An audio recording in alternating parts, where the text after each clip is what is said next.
Friends, this is Bhupati Raj, Mantra IAS Academy, Hyderabad. Yeah, already I've uploaded 3 videos of Polity quiz. It's very, of course, you understood that, right? Very important questions, the basic concepts I'm covering. Today I'm going to upload the 4th video. But the discussion of this particular thing is very important. Of course, you will answer the questions, but I'm going to cover wonderful points of this particular topic today. Friends, it's just nothing but a practice for your wonderful examination. That's, UPSC Civil Services Examination, right? CSE Prelims GS Paper 1. And naturally, you can say that for CLAT and LAWCET, AILET, any exam you write in India, this topic plays a key role. So from first onwards, I'm just starting better. I'll give you much information on this question. Who was elected as the chairman of the drafting committee of the Constituent Assembly? Beta, this is very important point. Fundamentally, Constituent Assembly formed, I think, this is on 6th December 1946 beta. First time they met on 9th December 1946, already. I told you one important point on this day, right? The president of the Constituent Assembly elected. That's, of course, on that day. It's not election, in fact. Point is the first chosen personality, the senior most man, the personality, right? Dr. Sachidanand Sinha, right? For that one, of course, on 9th we have taken. So the point is what? Different committees are, of course, there, right, beta? And 11th December, of course, the permanent president elected. So that is what actually, please, the permanent president of Constituent Assembly, Dr. Rajendra Prasad, was elected on that day. So this is a basic story. So here, who was the chairman of the drafting committee? Because very important point of the Constituent Assembly, of course, framing the constitution of this wonderful country. So now the suitable personality for this great job, chosen by that, of course, the great personality, Dr. B.R. Ambedkar beta. Right? Dr. B.R. Ambedkar. I think, at that time in the Constituent Assembly, we have totally 389 members, my friends. So that is in the month of December. If you consider 1946, how many members were there in the beginning? You should say simply answer is 389 members. Out of that 389 members, of course, we have this particular drafting committee was there. In that one, along with the chair personality, the other members also there. That's what you call the committee members. In that, the committee consists of, if I'll just, based on my memory, I can tell you, number 1, N. Gopala Swami Iyengar. The second great personality, Alladi Krishna Swami Iyer. Next beta, K.M. Munshi. Muhammad Sadullah. And these 4 members are there. And the 5th and 6th, I'll just tell you, in the beginning, they have taken B.L. Mittar. He was replaced by, of course, N. M. Rao, Madhav Rao, N. Madhav Rao. So next point in the same style, we can have Dr. D.P. Khaitan was there in the beginning, D.P. Khaitan, and he was replaced by T.T. Krishnamachari. So this is what you treat Krishnamachari. So these are what other members along with the Dr. B.R. Ambedkar. So this is what you call the total drafting committee, my friends. So very interesting and important point in the beginning. The point 1 is option in this case for the first question is B. So later, Dr. B.R. Ambedkar is considered as what you can say, architect of the Constitution of India, right? A great man. Now come to the point of question number 2 here. The members of the Constituent Assembly, members of the Constituent Assembly were what? Option A, directly elected by the people.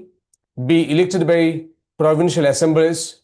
C, nominated by the Indian National Congress. None. But you know this answer. There is no need of discussion upon this one. So it is option B, Baba, elected by provincial assemblies. Then now the point in this case, third is an important one here, right? Why this actually? The Government of India Act 1919 introduced a system of diarchy in the provinces.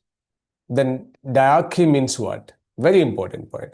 But the question may be in different way also they will ask you that, right? The system of diarchy in the provinces was introduced by which act of the Government of India? In fact, that's 1919. the Government of India Act 1919. Therefore, be cautious. There is chance of asking this type of questions. Baba, what's the meaning of diarchy in this case? Is option A, double government, B, responsible government, and C, Hindu and Muslim government. So here, the answer is double government, right? Why? The reason in this case is, what do you say, better? It's for the sake of, basically the point I'm telling you, very serious point. It is for the sake of provincial administration, right? And of course, that now we have three subjects are there now. In those days, we have two subjects, reserved subjects, which was with the British government, of course, transferred subjects with these people. So therefore, what you can say, dual government is nothing but, the diarchy is nothing but double government, remember, right? Then go to question number 4, beta. I asked you that in the beginning, that how many members were there in the Constituent Assembly in the beginning? 389. Now, interesting question. Immediately, I'm asking that after 1 year, that, see, how many members were there in the Constituent Assembly on 31st of December 1947, remember, right? 31st of, because we got in independence on 15th of August 1947, right? So now point is, I'm asking you after 1 year, what's the story, sir? So that's the reason 299 members were there, beta. So now very important point in this case, question number 5 also, please remember, many provisions in our constitution have been borrowed from which of the Government of India Act? Very important act, right? So based on this act, we have taken many provisions, of course, because I told you in the previous concept, we have taken from different constitutions of the world, actually, right? We have taken from USA, we have taken from Australian government, we have taken from USSR, of course, at the same time, right? Australia and South Africa also, the amendment, like that, Canada. So many wonderful constitutions we have taken, and from that which is suited for our country, we have taken that. So now point in the question is, what majority part borrowed from which act of the Government of India? In fact, which Government of India Act in which year? That's what actually. So, but it is 1919 is not the answer. Yes, Government of India Act 1935 is a crucial one. So this is the act, actually, remember. There is a chance of asking this type of questions, my friends. Then go to question number 6, beta. India has been described under Article 1 of the Constitution as a, yes, very important point, please. What is this? Option A, federation. There is no question of word, actually. In the Constitution of India, there is no question of the federation. The word federation is not at all applicable to our constitution, please, because it's a very dangerous word, right? So therefore, what? Our framers didn't use it. So now point in this case is what? Union of states, presidential form of government, and none. Beta, the option is India is a union of states that described in Article 1, right? So very interesting point and important point, please. Now go to question number, which one of the following provisions of the Constitution came into force soon after its adoption on 26th of November 1949, remember. We have adopted the Constitution of India on November 26th of 1949. So now the Government of India, of course, now we can say this government recognized this day as Samvidhan Divas, or you can say Constitutional Day, Constitution Day, right? Samvidhan Divas. Now we are celebrating this day. Already I mentioned in my previous videos also. So this is what actually immediately after adopting, what provisions actually came into force? That option A, provisions related to citizenship. This is a crucial one because India divided, right? This is what you call Pakistan and of course India. That is what we call here. After immediately, that's 1947 story. So what's the point in this case, beta? Yeah, India and Pakistan.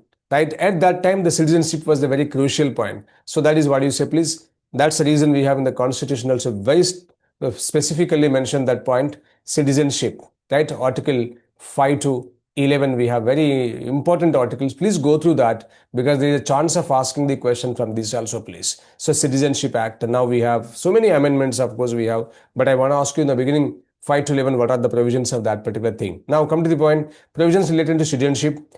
Provincial parliament, okay, this is what you call, okay, B. Second one, provisional parliament, yes. Third one, elections, yes. Because to have a wonderful thing, in fact, we have, I told you, 51, 52 the first time. When it started, means 52, the elections actually, please. Started in 51, but we'll consider from 52, that's a major point. So these three are crucial points, provisions related to citizenship, provisional parliament, and elections. These three came into force immediately after adoption on that day, 26th of November 1949, friends. So option is 3 correct. So C, 1, 2 and 3, my friends. Then go to question number, yes, This is what previously in my previous video I mentioned what's the importance of 26th of January. Now I just kept in this particular case the question here. 26th of January was selected as a date for the inauguration of the Constitution because option A, it was considered to be an auspicious day. B, on that day, the Quit India movement was started in 1949. No, it's in August actually we have. So point is, Congress had observed it as the Independence Day in 1930. Yes, beta, this is the answer we have. Right? Congress observed this day as what do you say, Independence Day in 1930 only. That's the reason, that's the significance to take, of course, the 26th January was especially selected for this as a Republic Day, my friends, right? So now come to the point. Yes, yesterday we have a Government of India announced which state got the best tableau. I'll cover in other video, right? Because of the Republic Day parade. You know that is what, of course, even yesterday also the remaining formalities finished. So point is what the government of this government gave the prizes, right? And if I'm not wrong, the first prize gone to this Maharashtra. So the same thing based on Ganesh festival theme, I hope. So anyhow, please check it once again. Anyhow, I'm going to do one video upon that. Now, who among the following held office as President of India for 2 consecutive times? Very important, please. Only one personality, only one great man as of now from, right, 1947, even after independence also, of course, he was there. But from elections, if you consider, right, till now, the only one great personality was 2 times president for this country, beta. That's Dr. Rajendra Prasad. I think you know that is we can call him as what? Dr. Babu Rajendra Prasad, the great personality. Then 10th question, beta. The oath of office of President of India is administered by option A, Vice President, B, Chief Justice of India, C, Speaker of Lok Sabha, D, Attorney General of India. Beta, CJI. Right? I think you know who is the President CJI, right? That's very important point, please. Justice Surya Kant. Very important point. And he's the 53rd CJI for this wonderful country, right? And generally what they can ask you, the 50th Chief Justice is a very great man, and they'll ask that question also, please. And now this personality, 53rd one, the President CJI. Now point in this case, I want to tell you about this point actually. The oath of office to the President of India is administered by whom is CJI, no doubt. Sir, CJI is absent on that day because of some, he's not in a position to come. Otherwise, what you can see is not available. So who will administer this one? Yes, beta, you know, this is the order of this one. Next to CJI, the senior most judge of the Supreme Court. Senior most judge of the Supreme Court, it's in order, right? We have totally, of course, we have 33 judges. In fact, imagine that. So order is there. If this is not available, the next one, like that we can have. So that's a great thing in this case, my friends. That is what you say. Chief Justice of India will administer the oath of office to the President of India. So now come to that's a great new observer. So definitely 30 availability is not a matter in this case. Go on, just simply we can have order wise, senior most, next to him like that. They can take, but if the concerned personality is not available on such a particular day. Now question number 11th. Who acted? Yes, this is a very important question. I'll just cover majority information on this beta. Please remember, right? Go to question number 11th one. I'll tell you many points in this. Who acted as the Prime Minister of India immediately on the death of Pandit Nehru, the first Prime Minister of India, after just what passed away? Then I think you know the very important point beta. It's exactly right in the year of 1964, my friends. And option A, Lal Bahadur Shastri, B, Gulzari Lal Nanda, C, T.T. Krishnamachari, D, Indira Gandhi. Baba, I want to tell you, right, immediately after the death of this first Prime Minister of India, Gulzari Lal Nanda, right, acted as the Prime Minister of this country. And he worked for just 13 days beta. Later, from 1964 to 66, the second Prime Minister, that's Lal Bahadur Shastri.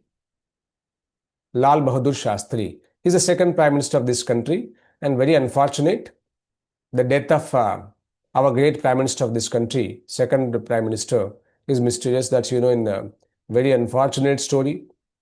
Even go through that one, you can find it. So even of course, if you want to take the play, this is a June, last day was January 11th. In this case, June 9th, beta. June 1964 to January 11, 1966 was the second Prime Minister's tenure. That's Lal Bahadur Shastri. So, but in this question, what do you say, please? Guljari Lal Nanda was acted as the Prime Minister of this country immediately after the death of Lal Bahadur, this Pandit Nehru. You can say Jawaharlal Nehru. So, option is B, beta. Then go to question number. Now, there is a chance of asking how many days Guljari Lal Nanda acted as the Prime Minister of India, in fact, after death of Jawaharlal Nehru. You can say 13 days. Now come to the point of question number 12, beta. The parliamentary system of government in India is based on the pattern of option A, France, B, USA, C, Great Britain, D, none. Yes, this I have covered in previous video. No doubt you also know the answer for that is Great Britain, beta. The beginning word we in the preamble refers to the option A, Indians, that's called as people of India.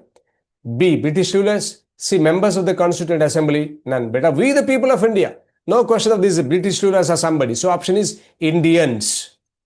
Option is 13th A, beta. Now I can tell in this case 14th also. Acha, very important question it is. Always a burning topic. The preamble to the Constitution declares India as sovereign, socialist, secular democratic republic, sovereign democratic republic, socialist elected republic, none, beta. Very important point, of course. At the time of course, in the original constitution, we don't have three words actually, right? Later it's added by 42nd amendment, already, right? That's the 42nd amendment of 1976. The Prime Minister, of course, at that time, Indira Gandhi was there. So, beta, in the original constitution, we don't have that. Simply, what is it? Sovereign democratic. See, this is what we call. This was the point. It is in the beginning. Sovereign democratic republic was there. But this is, of course, added. Now, what you can say, right? In this place, what? Sovereign, socialist, secular democratic republic. So, the two, socialist and secular, added. At the same time, integrity also added in the preamble. That I can tell you that. Basically, in the beginning, what we can have? Unity of the nation. But now later, in the beginning, in the original constitution, unity of the nation was there. But now, unity and integrity of the nation, of course. This integrity also added. So, by 42nd amendment, how many words added in place? 3. In this particular case, what do you say? Socialist and secular added. But for this question, the answer is A, beta. Right? 42nd Amendment Act is in which year? 1976. Right? This is called as a mini constitution. Of course, many things are added in this.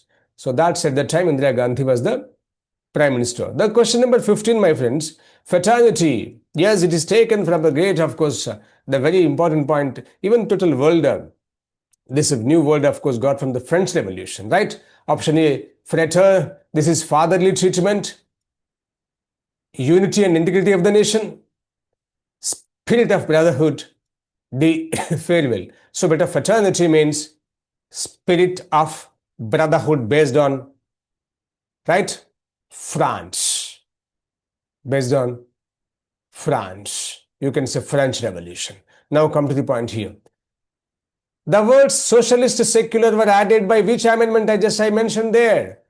The 44th Amendment, the 42nd Amendment of 1976, and 44th is next, and 44th is very immediately for this one is 1978, beta, by the next Janata government. Morarji Desai was the Prime Minister of this country. So that time it is a first non-Congress government in 1970. This is what you can, they did it in the 44th Amendment, of course. That act is 1978. Purely, right, Indira Gandhi, of course, lost her prime ministership and she lost the elections, and Janata government formed at that time.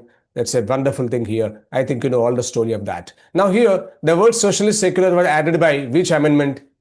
The 42nd Amendment 1976, beta. So option is B, right? Wonderful Prime Minister we have, beta. We had in those days, na? Nehru. Thereafter, what you can say, Lalu Shastri, Indira Gandhi, right? Morarji Desai, and of course, even in that case, even Charan Singh Sabji. Like that, we have many. Later, our wonderful Prime Minister and the man who made that is, you can say LPG constant, liberalization, privatization, globalization, the great personality, P.V. Narasimha Rao, right? And of course, we have the great one, Vajpayee ji. Then, of course, you say, right? I'm not mentioning the order here, please. This casually, I'm just telling you that one. Manmohan Singh. And again, we have the wonderful personality, now world leader today. So that is what you call here. Narendra Modi, like that. So the 42nd amendment is the answer for this question. What is salary of the governor of a state? Already you mentioned this answer. But again, 3,50,000, 3.5 lakh. That's exactly how much, please? Indian rupees, 3,50,000. Now, what is the salary of the Chief Justice of High Court? Be cautious. I'm not asking CJI, please. Chief Justice of High Court. We have for every High Court a Chief Justice is there. So therefore what? Every High Court CJ will get the same salary remuneration, that's called as 2.5 lakh per month. In this case, 3.5 lakh per month. So better option is this. No options here. 2,50,000 is the answer for this. So hope you enjoyed this polity questions. It's a refreshment for you that just plan in same style and follow my channel, of course. Subscribe to this one and share to your friends of those who are writing different exams. But point is same, it will be very helpful. Anyhow, those who are willing to join Tuma, this our institution, most welcome. Mantra IAS Academy, of course, my phone number also here. Right? Have a great time, my friends. We'll meet with you with another video. Bye-bye.